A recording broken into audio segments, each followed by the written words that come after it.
Hi, I'm Robin from Leica. I'm here at the Leica HQ, Lights Park in Wetzlar, and I'm here to introduce you to the Leica SL2. Now this is of course the successor to the original SL, a camera that was launched in 2015, and there have been some monumental upgrades to the camera, and as well as those upgrades there's also been several new features added to the camera. So I'm going to be running you through all those changes. I'll start by talking about some of the external differences to the camera and some of the ergonomic changes to the camera. Now, having spoken to the design team, I know that they very much wanted to respect the original SL. Why wouldn't they? It was a beautiful camera, but they wanted to give it a bit more of a character, a bit more of a Leica iconic look. So in order to do so, they've looked back at some of the iconic historical designs, cameras such as the R3, the R4, the Leica Flex SL series camera, and they've been in particular drawn to the three-part design of those cameras, that being the top plate, the bottom plate, and that kind of prism lens mount area. So that's been achieved on this camera by adding this rather attractive leatherette that runs around the camera. It looks nice, but it also has practical use in that it's very grippy in the hand. It feels much more stable to hold. And talking about the handling of the camera, there's been something which I added, something that I absolutely love, and that's this recess in the hand grip. And inside that recess, there's an elastomer material, which is a synthetic rubber material, and it is extremely grippy. So if you're holding the camera with one hand, whether in that kind of landscape or portrait position, it's just going to feel much more stable in the hand. So if you're using it for those longer periods of time, it's just going to be more comfortable to use. The camera is made from the finest materials. I'm sure you'd expect that from Leica. There's certainly been no compromise there. The top plate and the bottom plate are milled from solid pieces of aluminium, and those pieces are then anodized to give it this beautiful finish. The remainder of the body is actually a new material in this camera. They're using die-cast magnesium. And the result of those materials is that you have something that feels really great in the hands. It's robust, it's strong. So yeah, there's been some fantastic improvements overall. There's also been some very good upgrades in terms of the sealing of the camera. It actually has an official IP54 rating, which basically means it's ready for very harsh conditions. It can take water spray from any given angle. It can operate in temperatures down to -10 degrees and all the way up to 40 degrees for those hotter climates. And there's basically not an environment you're not going to be able to use this camera in. So that's fantastic news on that front. So there is also a new button layout of the camera. If I turn it around, you're going to see these three buttons down the left-hand side of the screen.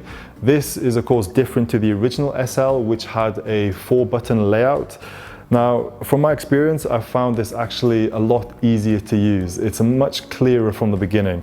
And if you're familiar with the M10 or the Q2 or the Leica CL, this is already going to be very familiar with you because those cameras also feature this 3-button design.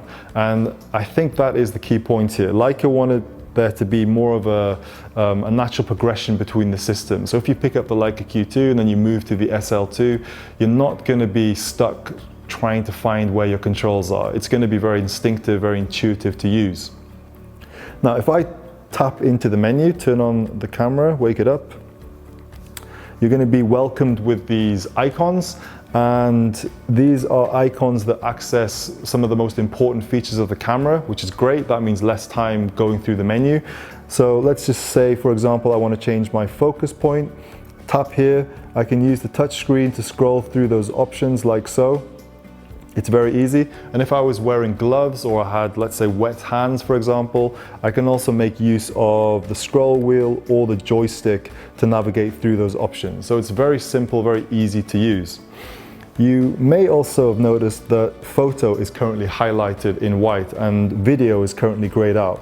This is something that I absolutely love about the camera. You can toggle very easily between photo stills photography, and if I click onto video here, you're going to see a white rectangle illuminate with all your video settings highlighted. Also, the icons below have changed because these icons are only relevant to your video settings. If I move into the menu pages are now only relevant to video settings. Let's go back into the menu, back to photo settings. Again, these icons are now only relevant to photo settings, and into the menu pages are only relevant to photo. It sounds so simple, so I wonder why nobody's done it before. This is, from my perspective, the best user interface that's ever been implemented on a camera. It really couldn't be easier to use. Now, the viewfinder of this camera has also undergone an upgrade. It's now been increased to a higher resolution. It is 5.76 megapixels. The original SL was 4.4 megapixels, so that's a really good upgrade there. It still has the lovely medium format magnification. It's a 0.78 magnification, so the overall experience is truly immersive. There is also the option to change the refresh rate of the viewfinder. It has a standard 60 frames per second, but via the menu that can be up to 120 frames per second. That is of course advantageous if you're making kind of quick sweeping movements with the camera. The result will be nice and stable, nice and crisp, clear information through the viewfinder.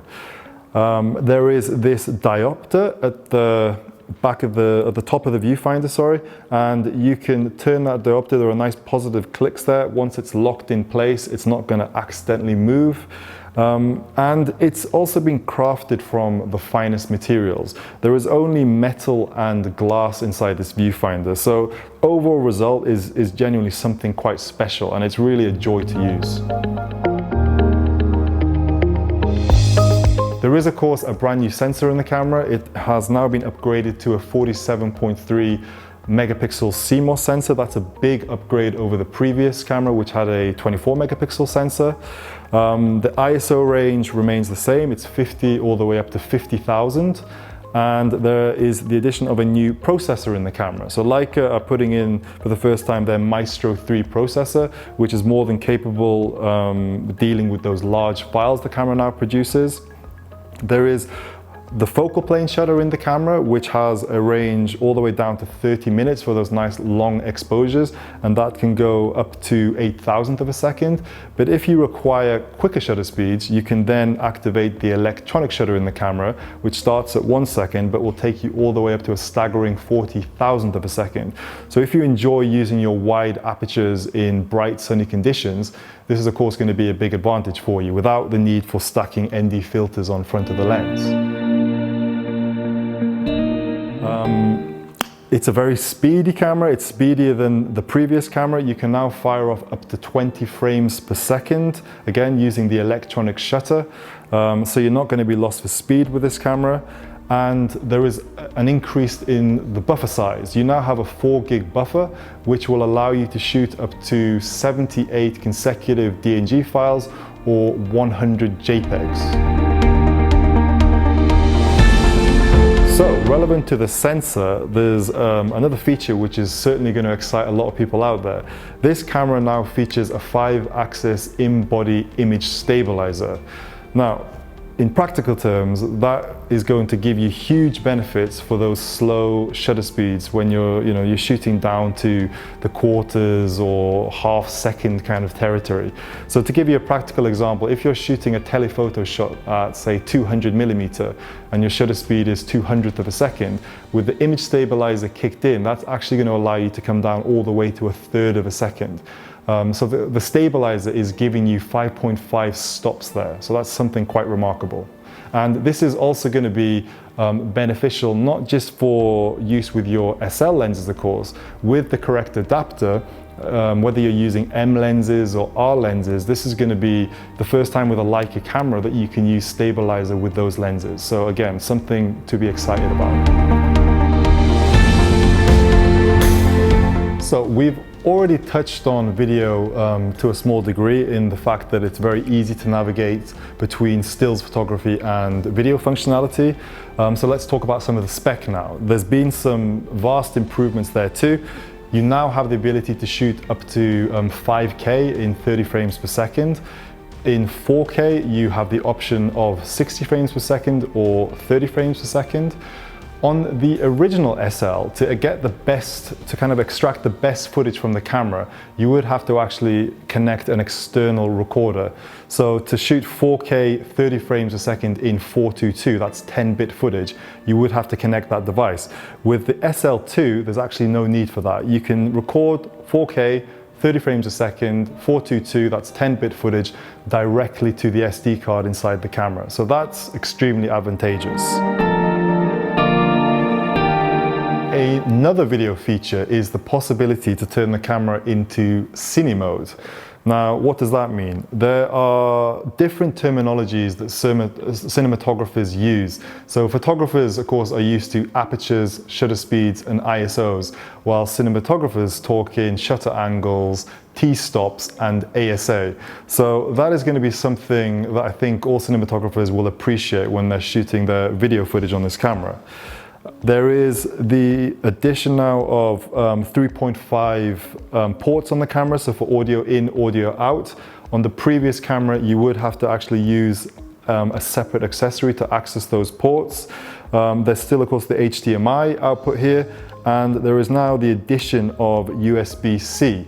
Now, this is extremely advantageous because this allows you to connect to an external power supply. So if you're shooting video, which we know is very power hungry on the batteries, this is going to allow you to record for longer. And if the camera is actually switched off, that will actually charge up the batteries inside your camera. Further to that, I guess if you're shooting in a studio environment, doing those longer shooting sessions, that's also going to be an advantage there. So the SL2 has an entirely upgraded autofocus system. It's called Leica Object Detection Autofocus. And this is a contrast-based system with depth mapping technology included as well. And there's also the introduction of IAF. That is an intelligent autofocus, which sits alongside AFS and AFC. And what that's doing is basically making the decision for the user. It's able to switch between AFS and AFC, and it will make the decision on what is most relevant for what you're photographing at that time. There are, of course, the usual AF modes, which we've seen in the original SL. We have multi-field, which makes use of the 225 fields. We have spot, we have field, zone, and tracking. And there is now the inclusion of something new called face and body detection. Before I explain face and body detection, I'll just point out that with your field setting, you can actually increase the size of that field. So face and body detection, this is something which I've never used before, and now having used it, I don't see how I could be without it. It's incredibly good. Everybody is probably familiar now with face detection. It's something which is very common. It even appears on smartphones. And the problem, of course, with face detection is as soon as that person looks away from the camera, goes a bit more profile, this is where face detection begins to struggle or not work, not function. So this is where the body detection will kick in, and you'll see basically a white vertical rectangle appear in your frame, and that's going to start following the body in your frame. If you have multiple bodies, you will see multiple rectangles in the frame, and you have the ability with either using the touchscreen or using the joystick on the back of the camera to switch between which body you want to track. And if that person then turns back, you'll see the face detection automatically kick back in. So it's using both technologies together. Further to that, there are now 4 AF profiles on the camera, and these are all geared towards different types of movement that you might be photographing, and they've been broken down into children and pets, runner, team sports, and wildlife. Of course, you can photograph a lot more than that, but you just need to make a decision on which profile is going to be best suited for what you are indeed photographing. Now, you can even go a step beyond that. You can actually break down each of these 4 categories and customize them. You have 3 different areas for customization. These areas are depth sensitivity, field movement, and shift in direction. So let's try and explain what those 3 things are. So starting with depth sensitivity. This is perhaps when you're AF tracking your subject, and perhaps an object may appear inside your frame, or your subject may suddenly be hidden by something which appears in the frame. I could take the example of photographing an animal, and you're panning around and then suddenly there's a tree that appears in the foreground. If you have your depth sensitivity set to a minus setting, then the focus is not suddenly going to shift onto the tree as you pan around. It's basically going to wait for a period of time until you come around, or the animal suddenly reappears, and the focus will still be locked on the animal. If you had it set on a more responsive setting, one of those +2 setting, for example, then the focus will suddenly shift to the tree, and you've therefore lost the focus on the animal. Next setting is your field movement. Now this is when you may have multiple movements happening in your frame. So let's take the example of photographing a football game. Your focus may be locked on, let's say, the player with the ball, but suddenly that player runs off the frame. If you have your field movement set on an unresponsive setting, then that field again is going to wait for a period of time, almost anticipating, waiting for the player to come back. And as soon as it does, it's going to be locked in on the original same position. If you had it set to a plus side, a more responsive setting, then what's going to happen is the AF is going to pick up on a similar movement happening in the frame, and therefore you've lost the original position. Finally, we have shift in direction. Now this is all about tracking those really unpredictable movements which may be occurring. So a good example would be trying to photograph wildlife. So if we take the example of a bird, we know they make these very quick, unpredictable movements. So this would be a setting where you would tweak up to the plus side. There isn't actually a minus setting in this. You start off from 0 and you move up to +2. So +2 would be good for those very unpredictable movements, while the 0 setting is more suited to those kind of constant speed motions that are like a subject that's moving at a constant speed. So we've heard all the technical talk behind it. Now let's actually give it a try. We'll be heading outside and we'll putting the camera through its paces to see how it keeps up with different types of movement.